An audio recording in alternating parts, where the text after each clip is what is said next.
சிவாய நமக. ஓம் சிவமகா வாழச்சித்த திருவடிகள் போற்றி. பிரபஞ்ச உருவென் சித்தனாய் இவ்வுலகமதில் அப்பிரபஞ்சத்தின் அருள் வடிவாய் பிரம்ம நிலை கொண்ட நிலைதனை வாழும் நிலைதனில் உணர்ந்த வாழும் குருவாய் வந்தமர்ந்த சித்தனை வாழ்த்தையாம் பிரம்மதேவன் வந்தமர்ந்தோம் சரஸ்வதியோடு நல் இணை நல் வாழ்த்துக்களை இக்கணத்தில் எங்கள் கணங்களோடு இணைந்து வழங்க அகமகிழ்வோடு பிரம்ம முகூர்த்தமதை நல் முகூர்த்த வேலையாக கொண்டு வந்தமர்ந்தோம். ஆதி இறை நூலின் அற்புத ஆற்றல்தனை ஒவ்வொரு நாளும் ஒவ்வொரு கணமும் நீர் வித்திட்ட நூல்கள் யாவற்றையும் விருட்சமாய் வளர்த்து கொண்டிருக்க நல் புண்ணிய நிலைகளை சூட்சம நிலைதனில் தாரை வார்த்து கொண்டிருக்கின்ற சித்தனே வாழ்த்துகின்றோம். பெருமகா இறை நிகழ்வுகளை நிகழ்த்துகின்ற அற்புத சபையை கொண்ட சித்தனே, சபையாய் அமர்ந்த சித்தனே, நீர் அமர்ந்த சபைதனில் நீர் எழுந்து நிற்கின்ற காலங்கள் விரைந்து வர சிவமகா வாழை சித்தன் எழுந்து நிற்கின்ற பொழுது என்ன நிகழும்? உலகில் அனைத்தும் நல்நிகழ்வாகவே நிகழும் என்ற நிலை. அந்நிகழ்வு எவ்வாறு இருக்கும், அது எப்பொழுதென்று சூட்சம நிலைதனில் வேண்டிக் கொண்டிருக்க வேல்வகுப்பிற்கு பின்பாக அந்நிகழ்வுகள் மிக விரைவாக நிகழ்ந்தேறும். சிவமகா வாழை சித்தன் முழுமையாக எழுந்து நிற்பதற்கு முன்பு அவனுடைய ஆற்றல்களையே சீடர்களால் தாங்கிக் கொள்ள இயலா அளவிற்கு பெரு நிகழ்வுகள் சிவசபையில் நிகழ்ந்தேறும். சரணாகதி கொண்டவர்கள் தாங்கி நிற்பார்கள். சரணாகதி கொள்ளா சீடர்கள் உம்மை விட்டு விலகுகின்றவாறு கூட அத்தனை அற்புத நிகழ்வுகள் சிவசபையில் நிகழ்ந்தேறும் என்று யாம் உரைக்கின்றோம். அவ்வாறென்றால் எவ்வளவு பெரும் நிகழ்வுகள் சிவசபையில் சித்தன் முழுமையாக எழுந்து நின்றால் நிகழும் என்ற பிரம்மாண்டத்தை எக்கணமும் எக்கணங்களிலும் உரைக்காது. அதனை சீடர்களும் சித்தனோடு இணைந்து இயல்பு நிலைதனில் காண்கின்ற பொழுது தெரியும்.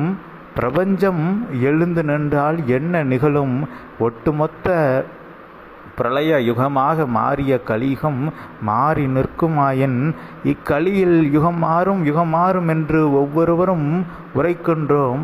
அந்நிலையில் ஒவ்வொரு நிலையாக யோசித்து பார்க்க வேண்டும். ஒவ்வொரு சீடனும் இதனை கேட்கின்ற ஒவ்வொருவரும் யோசித்து பாருங்கள். உங்களுக்குள் எத்தனை மாற்று வினைகள் இருக்கின்றன. ஒரு முறையில் மிக உயர் நல்ல தேவ சித்தனை விட உயர்நிலை கொண்ட ஆன்மநிலை ஒவ்வொருவருக்குள்ளும் பீரிட்டு எழும். அதற்கு நேர்மாறான அரக்க நிலையும் அகங்கார நிலையும் உள்ளுக்குள் எழும். இவ்வாறு இருக்கு இதுபோன்று ஒருவனாக நீங்களே இருந்து கொண்டிருக்க இன்று சிவமகா வாழை சித்தனை அவதாரம் என்று நாடிய சீடர்களுக்குள்ளேயே இந்நிலை இருக்கின்ற பொழுது இந்நிலை உங்களுடைய சரணாகதியின் பால் நீங்கள் தவ புண்ணிய நிலையின் பால் உங்களை சிவமகா வாழை சித்தனுக்கு தாரை வார்த்த உயர்நிலையின் பால் நன்னெறி கொண்டு சித்தனோடு இணைந்திருக்கின்றீர். அகங்கார நிலையை அழித்து கொண்டிருக்கின்றீர். அதனை முழுமையாக அழித்து விடவும் போகின்றீர் என்ற நிலைதனை யாம் கண்டோம். அவ்வாறு இருக்க இதனை போன்று சித்தன் யாரென்று, சித்தனின் வழி என்று, ஏன் அகத்தியன் என்றால் யாரென்று கூட தெரியாத மாந்தர்கள் இப்பூ உலகத்தில் பல கோடிக்கணக்கான நபர்கள் இருக்கின்றார்கள். அவர்கள் அனைவருக்கும் இவன்தான் அவதாரம், இவன்தான் யுகத்தை மாற்ற வந்திருக்கின்றான் என்று உரைத்தால் ஏற்றுக்கொள்வார்களா? மிக எளிதில் ஏற்றுக்கொள்ள முடியா நிலைதான் அவர்களுக்கு இருக்கும். இருந்த பொழுதும் படிப்படியாக காலங்கள் செல்ல செல்ல ஒவ்வொருவரும் உள்ளுக்குள் பக்குவம் அடைய ஏற்றுக்கொள்வார்கள். ஏற்றுக்கொள்ளாதவர்கள் கலியில் கல்கி அவதாரம் எடுத்திருந்தால், ஆதி நாராயணன் அவதாரம் எடுத்திருந்தால் என்ன நிகழுமோ அதுபோன்ற நிகழ்வுகளுக்கு அவர்கள் அகன்று விடுவார்கள். அந்நிகழ்வுகள் சூட்சமத்தில் அவர்களுக்குள்ளேயே நிகழும். அதன் மூலமாக அவர்கள் அகன்று விடுவார்கள் இப்பிரபஞ்சத்திலிருந்தே என்று யாம் பிரம்மதேவன் உரைக்கின்றோம். இவ்வாறு ஒவ்வொரு நிலையாக ஒவ்வொரு மானிடனையும் மாற்ற வேண்டும் என்பது மிக கடின நிலை. ஆனால் சித்தன் அதனை 11,000 யுகங்களுக்கு மேலாக தவமிருந்து பெற்ற ஆற்றலினை கொண்டு நின்று அவ்வாற்றலின் அணுவளவு ஆற்றலை கூட தமக்கென்று பயன்படுத்தாது இப்பிரபஞ்சத்திற்காக தாரை வார்த்து நின்றதினால் பிரபஞ்சத்தின் அருள்வடிவாய் இன்று வந்து நிற்கின்றான். பல்வேறு கால நிலைகளில் ஒவ்வொரு கணத்திலும் சிவசபையை எவர் எக்கணத்தில் நாடி வர வேண்டும், நாடி வந்தவருக்கு எத்தனை புண்ணிய கணங்களை கொடுக்க வேண்டும் என்று அருள் ஆராய்ந்து அவர்களுடைய அருமையான ஆன்மாவது எத்தனை காலங்களுக்கு சித்தனோடு அகலாது இருக்க வேண்டுமென்ற கணக்கையெல்லாம் நல் கணங்களை வைத்து சூட்சமமாய் செய்து கொண்டிருக்கின்ற சித்தனே நீர் வாழி என்று வாழ்த்துகின்றோம். இவ்வாறு உம்மை நாடுகின்ற ஒவ்வொருவரையும் கணக்கிட்டு அவர்களுக்கு தேவையான புண்ணிய நிலைகள் இகலோக நிலைகள் என்று ஒவ்வொரு நிலையையும் எப்பொழுது எங்கு எச்சமயம் எவரை வைத்து கொடுக்க வேண்டும், அது எவரால் அவர்கள் உயர்வார்கள், எந்நிலையினால் அவர்கள் உயர்வார்கள், எச்செயலினால் உயர்வார்கள் என்ற நிலையை எல்லாம் அவரவர் சரணாகதியின் பால் குறைத்தும் நீட்டியும் அமைத்து கொண்டிருக்கின்ற சித்தனே வாழ்த்துகின்றோம். சிவசபையில் முக்கொடிமரம் இருக்கின்றது. முக்கொடிமரத்தில் ஒரு கொடிமரம் பொதிகை நோக்கி அமர்ந்திருக்கின்றது. அப்பொதிகை நோக்கி இருக்கின்ற அவ்வாற்றல் அக்கொடிமரத்தின் ஆற்றல் சூட்சமமாய் தென்பொதிகை நோக்கி வந்து கொண்டிருக்க ஒட்டுமொத்த பொதிகையும் பொன்மலையாக உம்மாற்றலினால் மாறி நிற்கின்றது. அந்நிலைக்கான சூட்சம காரணம் என்னவென்று யாம் இன்று பிரம்மதேவன் அகமகிழ்ந்து உரைக்கின்றோம். பொதிகை வாசனாய் இப்பொதிகை தளமதிலிருந்து வந்தவன் அகத்தியன் சபையாய் என்று அங்கு அமர்ந்திருக்க, அங்கு அகத்தியனாக வாழை சித்தன் அமர்ந்திருக்க, அவன் சபையிலிருந்து அகத்தியன் சபையிலிருந்து அகத்தியன் தளத்திற்கு ஆற்றல் வராதா என்ன என்ற நிலைக்கு ஒட்டுமொத்த பிரபஞ்ச ஆற்றலின் பெருநிலை ஆற்றல்களை பொதிகை நிலைக்கு அனுப்புகின்றான். பொதிகையிலிருந்து அவ்வாற்றல்கள் எங்கு செல்கின்றன, எவ்வாறு பிரபஞ்ச கொடிமரங்களின் மூலமாக உம்மிடம் இருக்கின்ற மற்ற கொடிமரங்களின் சூட்சம கொடிமரத்தின் பேராற்றலின் மூலமாக ஒட்டுமொத்த பிரபஞ்சத்திற்கும் உம்மாற்றல் எவ்வாறு பரவி கொண்டிருக்கின்றதோ, பரப்பப்பட்டு கொண்டிருக்கின்றதோ, அதுபோல் பொதிகை மலையில் வருகின்ற ஆற்றலெல்லாம் பொதிகை மலையில் சேமிக்கப்படுகின்றது. அதனுடைய சேமிப்பு காலம் முடிந்த பின்பு அப்பொதிகை மலை அக்கொடிமரங்கள் போல் உயர்ந்து நிற்பதை யாம் கண்டோம். அந்நிலைக்கு அகமகிழ்கின்றோம். ஏனென்றால் பொதிகை வானுயர இமயத்திற்கு நிகராக உயர்ந்து நிற்பதை யாம் கண்டோம். பொதிகை மலையின் உயரம் இப்பொழுது இருக்கின்ற உயரத்தை விட பேருயரமாக சிவமகா வாழை சித்தன் எழுந்து நின்றால் எத்தனை உயரத்திற்கு அவன் இருப்பானோ, இவ்வுலக மாந்தர்கள் காண்பதற்கு ஏற்றவாறு எவ்வளவு உயரத்தில் அவன் நிற்பானோ அத்தனை உயரத்திற்கு சபையினுடைய ஆற்றல் இப்பூ உலகமதில் தெரிவதற்கு இங்கு மண்ணால் ஆன பொன் பூமியாக இருக்கின்ற பொதிகை மலை மீண்டும் உயர்ந்திருக்கும் என்ற நிலைதனை கண்டோம். அவ்வாறு நிகழ்கின்ற பொழுது அங்கு அக்கொடி மரத்தின் மூலமாக பகிரப்பட்ட ஆற்றலின் மூலமாக ஒட்டுமொத்த பொதிகையும் பெரும் புண்ணிய நிலைகளினால் இன்று மூழ்கி கொண்டிருக்கின்றது. அந்நிலையில் அங்கிருக்கின்ற இயல்பு நிலை கணங்களும் சூட்சம நிலை கொண்ட சித்த தேவ கணங்களும் அங்கிருக்கின்ற விலங்கின வர்க்கங்கள் கூட தவ ஆற்றலினை பெற்று கொண்டிருக்கின்றன. சிவமகா வாழை சித்தன் பரப்புகின்ற அவ்விறை ஆற்றலில் இருந்து என்பதை உணர்த்தி அவ்வாறு பரப்புகின்ற அவ்வாற்றல் பொதிகை வந்தடைந்ததினால் பொதிகையில் இருக்கின்ற உயிரின வர்க்கங்களும் ஜீவ வர்க்கங்களும் அனைத்தும் உயர்நிலை ஆற்றலை பெற்று கொண்டிருக்கின்றன. எதற்கு பொதிகைதனில் ஓர் சபை அமையும், பொதிகை தனில் ஒரு சபை அமையும். அது பொதிகை வாசனின் அருள் சபையாய் அங்கிருக்கின்ற அச்சபை போல் பெரும் சபையாய் இங்கு அமையும். இங்கிருந்தும் ஆட்சி செய்பவன் அகத்தியனாக வாழை சித்தனாக அமர்ந்திருப்பதை யாம் கண்டோம். அதுபோன்று உலகமெங்கும் இருக்கின்ற பெருநிலை கொண்ட இடங்கள் இருக்கின்றன. அங்கெல்லாம் உம்முடைய சூட்சம கொடிமரத்தின் மூலமாக ஆற்றல் பரப்பப்பட்டு கொண்டிருக்கின்றது. அவ்வாறு எம்மலைகளிலெல்லாம் உயர் சித்தர்கள் தவம் இருக்கின்றார்களோ, எங்கெல்லாம் தேவர்கள் தவம் இருந்தார்கள், தவம் தேவர்கள் தற்சமயம் இருந்து கொண்டிருக்கின்ற தலங்கள் இருக்கின்றன. அங்கெல்லாம் ஆற்றல் பெருநிலையாக பரவி கொண்டிருக்கின்றது. அவையெல்லாம் அங்கு போதுமான ஆற்றல் சேமிக்கப்பட்ட பின்பு அங்கும் சபை அமையும். அச்சபையின் ஆற்றல்களெல்லாம் பெருநிலை கொண்ட ஆற்றல்களாக மாறி இருக்கும். அவ்வாறு இருக்கின்ற பொழுது உம்முடைய தலம் அவ்வண்டல் வன மாநகர் என்று உரைக்கின்ற அத்தலத்திற்கு வர இயலா மாந்தர்கள் எல்லாம் இதுபோன்ற சபைகளுக்கு செல்கின்ற அருள் நிகழ்வுகளை யாம் கண்டோம். அங்கு நிகழ்கின்ற பொழுது அச்சபைகள் எவ்வாறு இருக்கும்? நிச்சயமாக உரைக்கின்றோம். சிவசபையின் ஆற்றலுக்கு குறைவாக சிவசபையின் கிளைச்சபைகளே இருக்காது. அனைத்து கிளைச்சபைகளும் சிவசபையின் அருள் வடிவாகவே அமைந்திருக்கும். ஒரு சபை என்றால் இது ஓர் மானிடன் நடத்துகின்ற சபையில், இதற்கு முன்பு இருந்த சபைகளில் ஓர் பிரதி சபை அதனுடைய கிளைச்சபை நடக்குமாயின் தலைமை சபையை விட கிளைச்சபையில் ஆற்றல் குறைவாக இருக்கும். ஆனால் பிரபஞ்ச சபையில் மட்டும்தான் சிவமகா வாழை சித்தன் நடத்துகின்ற தேவ சபைதான் இப்பூலகத்தில் தேவர்கள் நின்று தேவர்கள் உலா வந்து சித்த தேவ கணங்கள் அமர்ந்து ஆட்சி செய்கின்ற அரும் சபை. இச்சிவ சபையினுடைய கிளை சபைகள் யாவும் சிவசபையின் ஆற்றலில் அணுவளவு குறையாது. அங்கிருக்கின்ற உயர் மாந்த நிலைகளில் இருக்கின்ற சீடர்களின் சரணாகதி உரைகின்ற பொழுது அவை பேராற்றல்களை பெற்ற சபையாக மாறி நிற்பதை யாம் பிரம்மதேவன் கண்டோம். இதுபோன்று ஒரு சபை பொதிகையில் அமைவதற்காக ஆற்றலை இன்று சேமித்து வைத்து கொண்டிருக்கின்றான். இங்கு சபை அமைகின்ற பொழுது, பொதிகை தளத்தில் சபை அமைகின்ற பொழுது நிச்சயமாக உரைக்கின்றோம், இங்கிருந்து எம்முடைய ஈசனினுடைய இமயம் வரை நம்முடைய சிவசபையின் புகழ் இயல்பு நிலைதனில் மிக விரைவாக பரவிவிடும் என்ற நிலை இருக்கும்.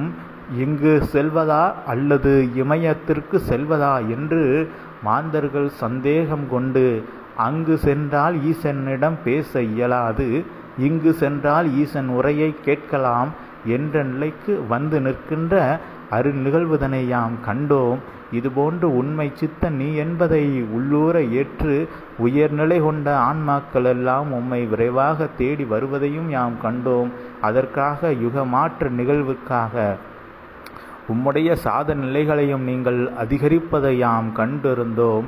அவ்வாறு கண்டிருந்த நிலையில் உள்ளிருக்கின்ற உயர்நிலை கொண்ட சீடர்கள் அச்சாதன நிலைகளில் அமர்ந்து உரைப்பதையும் யாம் கண்டோம். இனி வரும் காலங்களில் பெருநிலை கொண்ட நிகழ்வுகள் சிவசபையில் இன்று எவரெல்லாம் இயல்பு நிலைதனில் அமர்ந்து சாதாரண நிலைதனில் சித்தனை உள்ளுக்குள் ஏற்று நிற்கின்ற நரமானிடர்கள் போல் அவர்கள் தோன்றலாம். இருந்தபொழுதும் வருங்காலங்களில் அவர்கள் யாவும் சித்தர்களுக்கு நிகரான போற்றுதலுக்கு உரியவர்களாக மாறி நிற்பார்கள். சித்தனை நாடி நிற்கின்ற ஒவ்வொரு சீடனும் என்ற நிலைதனை உணர வைத்த சித்தனை வாழ்த்துகின்றோம். ஆதி இறை நூலின் அற்புத ஆற்றல்தனை கண்டு அதனை எவ்வாறாவது யாம் கொண்டுவிட வேண்டுமென்று அவாகொண்டு பல்வேறு மாந்தர்கள் போட்டியிட்டு வருவார்கள் சித்தனிடம். ஆனால் நூலை தாங்க போட்டி தேவையில்லை. உள்ளுக்குள் இருக்கின்ற ஒவ்வொருவனுடைய மாற்று நிலைகளை அகற்றுகின்ற நிலையில்தான் போட்டி அவனுக்குள் அவன் செய்து கொள்ள வேண்டுமே தவிர இயல்பு நிலைதனில் அச்சீடனை விட யாம் செய்து கொள்ள வேண்டும், இச்சீடனை விட யாம் முதலில் இருக்க வேண்டும் என்று எச்சீடனும் போட்டியிட்டு நூலினை பெற வேண்டும் என்று நினைக்காது அவர்களுடைய மாற்று வேற்று நிலைகளை வேறிருக்கின்ற பொழுது எம்மாந்தரும் நூலினை சுமந்து கொள்ளலாம். மாந்தர்கள் மட்டுமல்ல, பல்வேறு ஜீவ நிலைகளில் இருக்கின்றவைகளும் நூல்களை சுமக்கத்தான் இருக்கின்றன என்ற நிலைதனை உணர்த்த வைத்த சித்தனே பிரம்மதேவன் அகமகிழ்கின்றோம். பிரம்மதேவன் என்ன செய்து கொண்டிருக்கின்றான்? படைக்கும் நிலைதனை எமக்கு ஈசன் வழங்கிய நிலை, அந்நிலைதனை யாம் செய்து கொண்டிருக்க பிரம்ம விதிக்கு உட்பட்டுத்தான் ஆக வேண்டும் என்பது இம்மனிதர்களுடைய ஒரு சூட்சம நிலை. அந்நிலை அவ்விதிக்குள் வகப்படாமல் தப்பிக்க வேண்டுமென்றால் அதற்கு ஒரு பிரம்ம விதிதனை தட்டி சென்றிருக்கின்ற ஒரு குரு வழிகாட்ட வேண்டும். அந்நிலையினால் தான் பிரம்மனுடைய அவ்விதியிலிருந்து ஒரு மானிடன் சித்தனாக உயர்ந்து அதிலிருந்து தப்பிக்க முடியும். அந்நிலையை அடைந்த சித்தர்களெல்லாம் பொதிகைதனில் அமர்ந்திருக்கின்றார்கள். பொன்னாக உயர்ந்திருக்கின்ற சூட்சம பொதிகைதனில் அமர்ந்திருக்கின்றார்கள். அங்கு சூட்சம நூலினை தாங்குவதற்காகவும் தம்மை தயார் செய்து கொண்டு சூட்சம நிலைகளிலும் இயல்பு நிலைகளிலும் சித்தர்கள் அங்கு வலம் வந்து கொண்டிருக்கின்றார்கள். பிரம்ம விதியை தட்டி என்று உரைக்கின்றோம். அவ்வாறு பிரம்ம விதியை தட்டி தவமிருந்து கொண்டிருக்கின்ற சித்தர்களெல்லாம் உம்மை நாடி வந்திருப்பார்கள். வந்து அவர்களும் நாடி சுமந்திருப்பார்கள் என்ற நிலைதனை உணர்த்த வைத்த சித்தனே வாழ்த்துகின்றோம். இவ்வாறு உயர்நிலைக்காக தம்மை உம்முடைய ஆற்றலினை பொதிகையில் இருந்து பெற்றுக்கொண்டு சூட்சம நிலைதனிலும் இயல்பு நிலைதனிலும் உம்மை நாடி வந்து நீர் செல்கின்ற தலங்களில் கூட உம்மை நாடி வந்து நின்று நாடியினை ஏற்று நின்று உயர்நிலை கொண்ட சீடர்களாக எவர்கள் மாறி இருப்பார்கள்? பிரம்மனை பிரம்ம பதவியிலிருந்து அகற்றுகின்ற அளவிற்கு ஆற்றல் கொண்ட, அகற்றுகின்ற என்றால் அவர்கள் வலுக்கட்டாயமாக அல்ல, யாம் இருக்கின்ற நிலையை விட உயர் தவ ஆற்றல்களை அவர்கள் பெற்று இருந்தால், அவர்கள் இப்பதவியின் மீது ஆற்றல் கொண்டால், இதற்கான கால சூழ்நிலைகள் ஏற்படுமாயின் அன்று அவர்கள் நினைத்தால் எம்மை இங்கிருந்து எமக்கு பதிலாக அவர்கள் வருவதற்கு யாமே அனுமதி கொடுத்திருப்போம். அதுபோன்ற உயர்நிலை கொண்ட சித்தர்களெல்லாம் இன்றும் பொதிகைதனில் தவம் இருக்கின்றார்கள். சூட்சமத்தில் சிவசபையில் அவர்களை போன்று பல்வேறு கணங்கொண்ட கணநிலைகளை உணர்ந்த சித்தர்கள் இதுபோன்ற எவ்வித பதவி நிலைகளின் மீதும் ஆசை கொள்ளாது தவமிருந்து கொண்டிருக்கின்றார்கள். அத்தவ ஆற்றலையெல்லாம் சித்தனுக்கு தாரை வார்த்து கொண்டிருக்கின்றார்கள். என் நிலைக்காக ஒட்டுமொத்த பிரபஞ்சமும் பெருநிலையாக புண்ணிய நிலையாக மாற வேண்டும் என்ற நிலைக்கு அந்நிலைதனை கொண்டு அமர்ந்திருக்கின்றார்கள். அந்நிலைகளில் அமர்ந்து அவர்கள் கொடுக்கின்ற ஆற்றலை சித்தன் பெற்றுக்கொண்டு பெற்ற ஆற்றலையெல்லாம் தம்மை எவர் உள்ளுக்குள் சூட்சமமாய் தான் என்ற நிலைதனை அகற்றி பெற்று கொள்கின்றவாறு தயார் செய்து கொள்கின்றாரோ அவர்களுக்கு அனைவருக்கும் அதனை தாரை வார்த்து கொடுத்து கொண்டிருக்கின்ற சித்தனே வாழ்த்துகின்றோம். இவ்வாறு ஒவ்வொருவரும் தாரை வார்த்து நூலினை தாங்கி நின்று பெருநிலை கொண்ட இக்கலியுகமதில் பெரு அகங்கார நிலை கொண்ட கலியுகத்தை மாற்ற பெரும் புண்ணிய நிலை கொண்ட அவதார வடிவின் அருள் ஆற்றல்தனை பெற்றவர்களாய் வலம் வருகின்ற நிலைதனை உணர்த்த வைத்த சித்தனே வாழ்த்துகின்றோம்.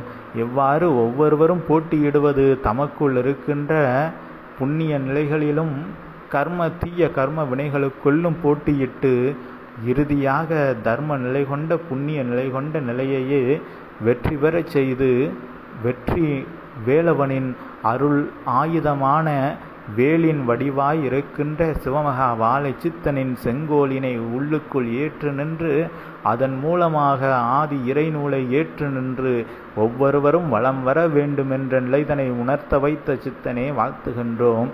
இவ்வாறு ஒவ்வொருவரும் தமக்குள் போட்டியிட்டு தம்மை தாம் வெல்கின்ற பொழுது இப்பிரபஞ்சம் அவர்களுக்குள் சரணடைந்திருக்கும்.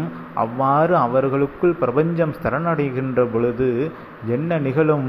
அவர்களால் இங்கு என்ன வேண்டுமென்றாலும் நிகழ்த்த முடியும் அளவிற்கு அவர்களுடைய ஆற்றல் பேராற்றலாய் உயர்ந்திருக்கும். ஆனால் அதற்கு தமக்குள் இருக்கின்ற தீய ஆற்றல் தன்னை ஒருவன் வெல்ல வேண்டும். அது கடின நிலையாக இருந்தது இதற்கு முன்பு இருந்த காலங்களில். அதனால்தான் ஒவ்வொரு தேவ சித்தகணமும் ஆசிகள் உரைக்கின்ற பொழுது இதற்கு முன்பெல்லாம் உரைத்திருக்கின்றதை யாம் கேட்டிருந்தோம். அவை உரைக்கின்றன, நாங்கள் இதற்கு முன்பு இருந்த மானிட நிலையில் பிறந்து சித்த நிலைக்கு உயர்ந்திருந்தோம். ஆனால் அது எங்களுக்கு கடினம். ஆனால் அது ஒரு உயர்நிலையாக இருந்த பொழுதும் அதைவிட இன்று எளிய நிலையாக சிவசபையில் இருந்து பேராற்றல்தனை கொடுத்து கொண்டிருக்கின்றான் சிவமகா வாழை சித்தன் என்று உரைக்கின்றார்கள். அவர்கள் உரைக்கின்றது அன்று நாங்கள் செய்த நிலையை விட இன்று இருப்பது மிக பெரும் நிலை, மிக எளிய நிலை என்ற நிலைதனை இம்மானிடர்கள் உணர மாட்டார்கள் என்ற நிலைதனில் அவர்கள் அமர்ந்திருக்கின்றார்கள். ஆனால் இன்று பிரம்மதேவன் மிக எளிதாக உரைத்துவிட்டோம். நீங்கள் எவ்யுகத்தில் பிறந்திருந்த பொழுதும் நல்யுகமாக கலியுகமதில் பிறந்திருக்கின்றீர்கள் என்று உரைக்கின்றோம். இக்கலியுகம் இருப்பதில் மிக கொடிய யுகம். இவ்யுகத்தை கண்ணால் அல்ல, இவ்யுகத்தில் வருகின்ற சிறு நிலை கொண்ட வார்த்தையை கூட கேட்க வேண்டாம் என்று ஓடி ஒளிந்து சமாதி நிலையிலிருந்து தவம் பூணுகின்ற சித்தர்கள் இருக்கின்றார்கள்.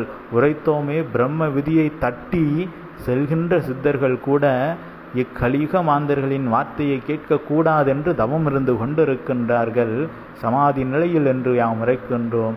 அவ்வாறு இருக்க இன்று இப்புண்ணிய யுகமாக இக்கலியுகத்தை மாற்ற வேண்டும் என்று அனைத்து மாற்று வேற்று நிலைகள் நீங்கள் எவ்வளவு கீழ்நிலை கொண்டவர்களாக இருந்த பொழுதும் சிவமகா வாழை சித்தன் தாம் பெற்ற ஒட்டுமொத்த இறை ஆற்றலினை பெற்று கொண்டு தவ ஆற்றலினை உங்களுக்கு கொடுத்தால் அவனுக்கு ஆற்றல் குறையும் என்று அவன் அறிவான். இருந்த பொழுதும் யாம் 11,000 யுகங்கள் தவம் செய்திருக்கின்றோம். இவர்களுக்கு ஓர் யுகத்திற்கு அதனை கொடுப்பதினால் ஒன்றும் எமக்கு குறைந்து விடாது என்று ஒரு நிலை. ஆனால் அவன் சக்தி குறையுமோ கூடுமோ என்ற கணக்கினை செய்யவில்லை. அவனுடைய கணக்கெல்லாம் எவ்வாறாவது எம்போன்று யாவரும் உயர்ந்துவிட வேண்டும் என்ற ஒரு உயர்நிலை கொண்ட பார்வை இதனை அவன் பார்த்த நிலையினால் அந்நிலைக்கு தாம் செய்த அனைத்து புண்ணியங்களையும் இங்கு அனைவருக்கும் பாவித்து கொண்டிருக்கின்றான். அதனை யாவரும் உள்ளுக்குள் ஏற்றுக்கொள்ளுங்கள், ஏற்றுக்கொண்டு தம்மை கொன்றுவிடுங்கள். மிக எளிய நிலைதனில் உயர் நிலைதனை அடைந்து விடலாம். அவ்வாறு அடைகின்ற ஆற்றல் எவ்வாற்றல் இதற்கு முன்பு இருந்த தேவ சித்த கணங்களெல்லாம் தவம் இருந்த பேராற்றலை விட பெருமகா ஆற்றல்தனை மிக எளிதாக உணர்ந்து விடலாம், அதை அடைந்து உயர்ந்து விடலாம் என்ற நிலைதனை உணர்த்த வைத்த சித்தனே வாழ்த்துகின்றோம். உயர் நிலைகளை அடைவதற்கு தேவை ஒரே ஒரு நிலை, சரணாகதி என்ற ஒரு நிலை. அச்சரணாகதி என்பது சித்தனை முழுமையாக ஏற்றுக்கொள்வது. யாம் உரைப்பது சிவசபையில் இருக்கின்ற வெளித்தோற்ற நிகழ்வுகளோ ஆங்காங்கு நடக்கின்ற வெளிநிலைகளில் வருகின்ற ஒவ்வொரு மாந்தனுடைய வெளித்தோற்ற நிலைகளில் இருந்து அவர்கள் செய்கின்ற நிலைகளையோ நாங்கள் ஏற்றுக்கொள்ள சொல்லவில்லை. உள்ளுக்குள் சித்தனுக்குள் சித்தனாக அவன் செய்த அனைத்து புண்ணிய ஆற்றல்களை பற்றி ஏடுகள் உரைத்து கொண்டிருக்கின்றன. அந்நிலைகளை உணர்ந்து கொண்டு சித்தனை வாழும் குருவாக ஏற்றுக்கொள்ளுங்கள். ஏற்றுக்கொண்டு அவனை இறுக பற்றி கொள்ளுங்கள். தெய்வ கணங்களை நீங்கள் இறுக பற்றினாலும் அது உயர்நிலையாக இருந்த பொழுதும் அதைவிட உயர்மகா பெருநிலை சிவமகா வாழை சித்தனை இன்று கண்ணால் கண்டு அவனை உள்ளூர ஏற்று நிற்பதென்று யாம் உரைக்கின்றோம். அதைவிட இன்று பெரும் வரத்தை பெற்றவர்களாக இருக்கின்றார்கள் உம்மோடு இயல்பு நிலைதனில் உரையாற்றி கொண்டிருக்கின்ற சீடர்கள் என்று யாம் பிரம்மதேவன் உரைக்கின்றோம். அவ்வாறு உயர்நிலைகளை இன்று மிக எளிதாக வரமாக பெறுகின்ற சீடர்களை பெற்ற சித்தனே வாழ்த்துகின்றோம். அவ்வாறு உயர்நிலைதனை கொடுக்கின்ற வரத்தில் யாவருக்கும் கொடுத்த வரத்திலிருந்து அணுவளவு ஆற்றலை கூட திரும்பி பெறாது. அவர்கள் எத்தனை ஜென்ம காலங்கள் இஜென்மத்தில் ஒருவனால் கரை தேர முடியவில்லை என்றால் மறு ஜென்மத்தில் யாம் உம்மை கரை ஏற்றுகின்றோம்.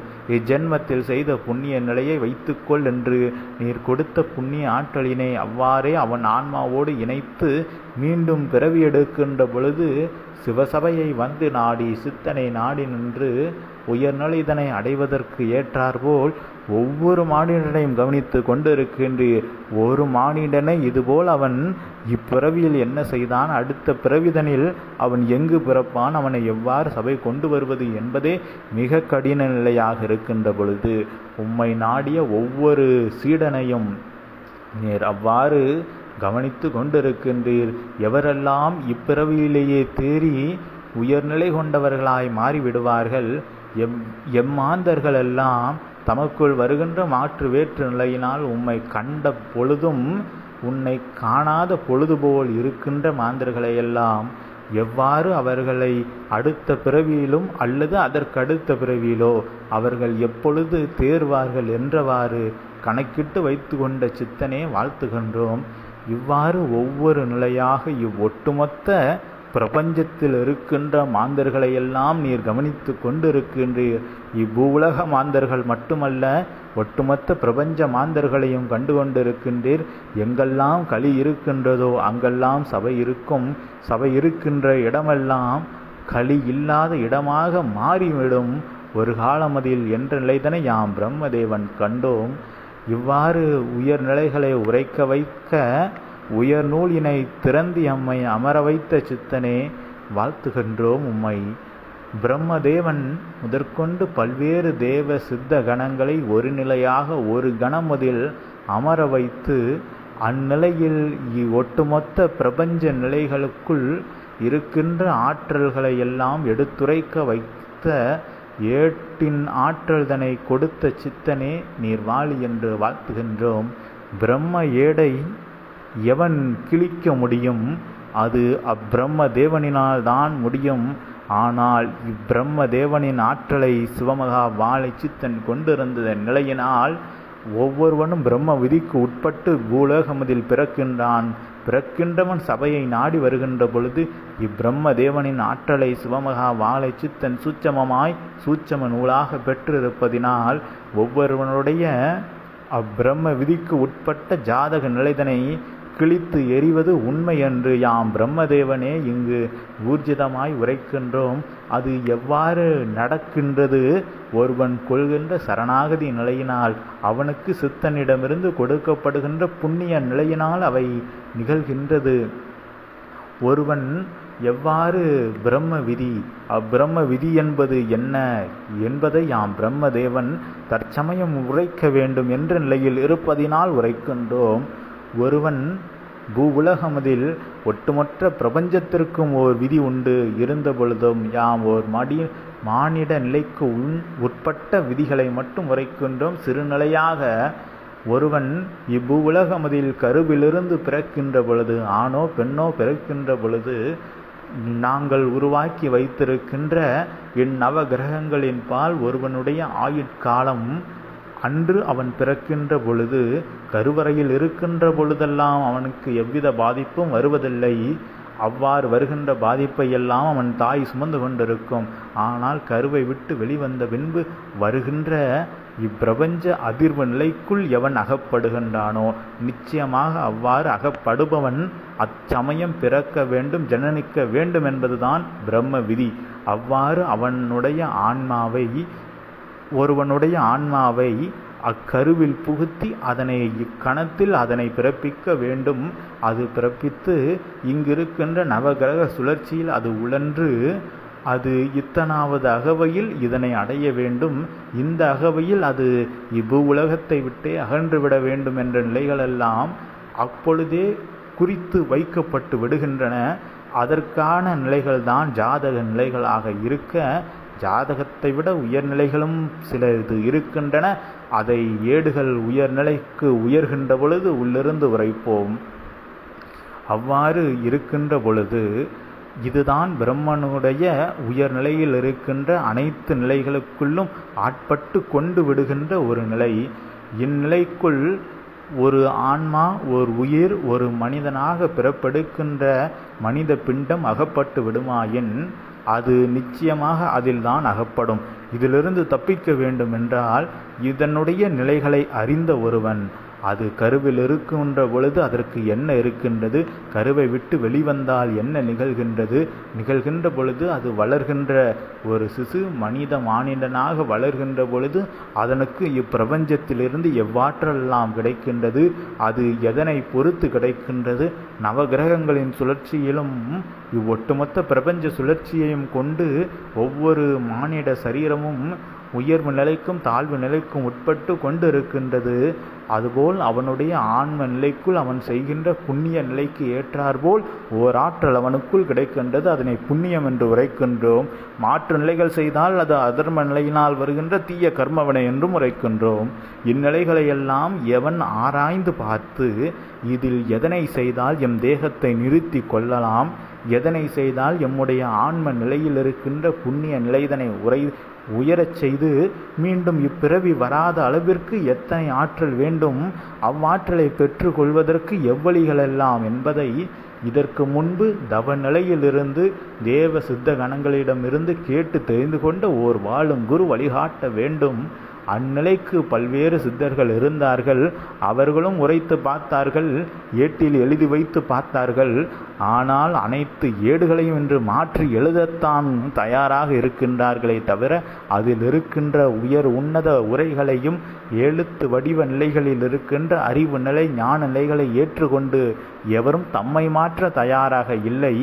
ஆனால் இன்று தம்மையே மாற்றிக்கொண்டு இப்பிரபஞ்ச நிலைக்காக மானிடனாக பிறந்த பொழுதும் உயர்நிலை கொண்ட சித்தனாய் சூட்சம நிலை கொண்ட அகத்தியனை இயல்பு நிலைதனில் தமக்குள் பெற்று கொள்கின்றவாறு ஜீவ ஏடுகளின் வழியில் வழி நடந்து இன்று ஜீவ ஏடாகவே மாறி நிற்கின்ற ஒட்டுமொத்த பிரபஞ்ச சித்தனே நீர் வாழி என்று வாழ்த்துகின்றோம். இவ்வாறு ஒட்டுமொத்த அகத்தியனை உள்ளுக்குள் பேர் ஆற்றலாய் பெருமகா ஆற்றலாய் கொண்டு இருக்கின்றவனே, உம்மை வாழும் குருவாக ஏற்றுக்கொள்கின்றவன் எவனாக இருப்பான்? அவன் சிவனாக மாறுகின்ற நிலைக்கு ஏற்ற உயர்நிலைதனை நீர் உரைக்கின்ற குருவாக நீர் இருக்க அதனை அவன் ஏற்றுக்கொள்கின்ற பொழுது யாம் உரைத்த சிவநிலைதனை அவன் எளிதாக அடைந்து விடலாம். அவ்வாறு அடைகின்றதற்கு உயர்நிலையாக அதற்கு ஒரு வழிகாட்டல் நிலைக்கு ஒரு நிலை வேண்டும். அது எங்கிருந்து வழிகாட்டப்படும்? அதற்கென்று ஏதேனும் வழிமுறைகள் இருக்கின்றதா என்று அலைந்து கொண்டிருக்க அந்நிலைக்கு தான் ஏடுகளிலிருந்து ஒவ்வொரு முறையும் சரணாகதி என்ற ஒற்றை நிலைதனை கொடுங்கள். அனைத்து நிலைகளையும் யாம் உரைத்த அப்பிரம்ம விதியை கூட மாற்றிவிடும் ஆற்றல் கொண்ட சித்தனே நீர் வாழி என்று வாழ்த்துகின்றோம். அனைத்து நிலைக்கும் அடிப்படை நிலை என்பது சரணாகதி என்ற ஒற்றை நிலைதான். அந்நிலைதனை சிவசபையில் எளிய நிலைதனில் செய்துவிட்டால் அவன் ஏற்றம் கொண்டு விடுவான். அது ஒரு கணத்தில் தான் உணர முடியும். அக்கணம் எதுவென்பதை உணர ஒவ்வொரு கணமும் சித்தனை நினைக்க வேண்டிய நிலை இருக்கின்றது. அந்நிலைகளை நினைத்து கொண்டிருக்கின்ற பொழுது சூட்சமத்தில் நீங்கள் ஒரு கணம் அது எக்கணம் என்று யாமும் உரைக்க இயலாது. அது ஒவ்வொருவருடைய சரணாகதி உயர்கின்ற பொழுது அவர்கள் ஆன்மாவே இருநிலையாக பிரிக்கப்பட்டு அவர்களுக்கு அடையாளம் காண்பிக்கப்படும். அக்கணத்தில் அவர்கள் அதனை புரிந்து கொண்டு நல்நிலை ஆன்மா அதன் உயர்நிலை எதுவென்பதை உணர்ந்து கொண்டு அவ்வழி சிக்கன பிடித்து கொண்டு சித்தனை உள்ளுக்குள் பிடித்து கொண்டு விட்டால் இவ்வொட்டுமொத்த பிரபஞ்சமும் அவர்கள் கையுக்குள் அடக்கமாகிவிடும். அவர்கள் பிரபஞ்சத்தை ஆள்பவர்களாக மாறிவிடுவார்கள். உயர் நிலைதனை வன்நிலையாக இவ்வானுலகத்தை ஆளுகின்ற ஆற்றல் கொண்ட சித்தன் உங்களுக்கு தாரை வார்த்து கொடுப்பான்.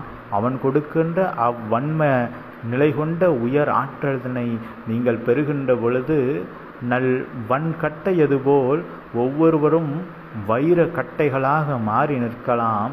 அவ்வாறு இருக்கின்ற பொழுது ஒவ்வொருவரும் ஒட்டுமொத்த பிரபஞ்சத்தினுடைய இறை ஆற்றலினை உள்ளுக்குள் கொண்டிருந்தால் உங்கள் ஆன்மா எவ்வாறு மீண்டும் பிறவி எடுக்கும்? அவ்வாறு பிறவி எடுக்கா நிலைதனை எளிய நிலைதனில் பெற்றுவிடலாம் என்ற நிலைதனை உணர்த்த வைத்த சித்தனே வாழ்த்துகின்றோம். யாம் உரைத்த நிலைகள் பெருநிலைகள். அப்பெருநிலைகளை பெறுவதற்கு எவரெல்லாம் சித்தனை பெற்று நிற்கின்றீர்களோ பெற்று கொள்ளலாம் என்ற நிலைதனை உணர்த்த வைத்த சித்தனை வாழ்த்துகின்றோம். யாம் பிரம்மதேவன். பிரம்மதேவனை பிரம்ம முகத்த மதில் நல்நிலையாய் வந்து நல் ஆசி கூற வேண்டும் என்று சூட்சமத்தில் அழைத்து சூட்சம நூலில் அமர வைத்த சித்தனே அகமகிழ்வோடு சரஸ்வதியோடு இணைந்த நல் வாழ்த்துக்களை பிரம்மதேவன் வழங்கினோம்.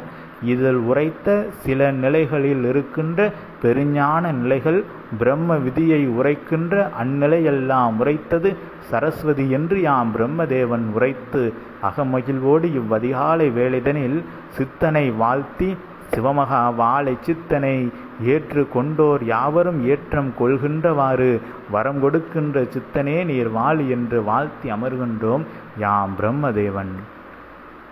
ஓம் அகதீஷாய நமக. ஓம் சிவமகா வாழை சித்த திருவடிகள் போற்றி. ஓம் பிரபஞ்ச மகா அகத்திய வாழ சித்த சபை திருவடிகள் போற்றி.